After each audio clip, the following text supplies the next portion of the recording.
Bravissimi, complimenti a tutti gli attori. Adesso richiamiamoli tutti, a uno, anzi a due. E allora, Raffaele Carbone e Claudio Balluce, che hanno interpretato rispettivamente Nino e Pietro. Un applauso.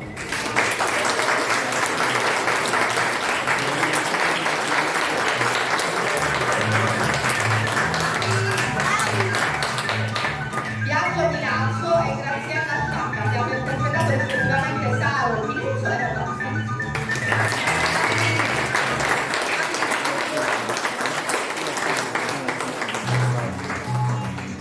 Lucy Militello e Orazio Giannuzzo, che hanno interpretato Carmelina e il Marottino.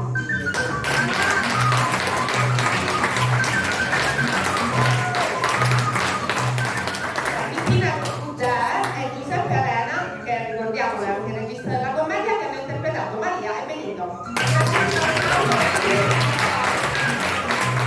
Davvero complimenti e dai, Cristina.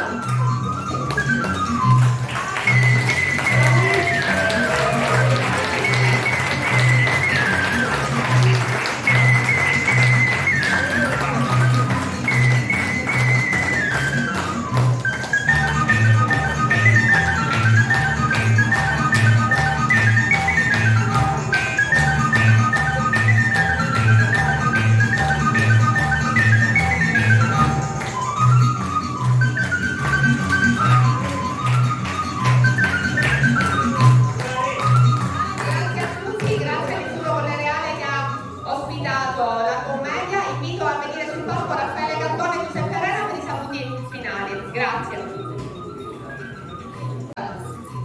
Allora, grazie a tutti per la partecipazione, penso che vi siete divertiti, è stata la nostra prima esibizione e che dire, bene così, passo la Giuseppe. Questo onesto. Va bene, e anch'io ringrazio tutti per la vostra partecipazione e spero che appunto vi siete divertiti e avete trascorso più o meno un'ora e mezza.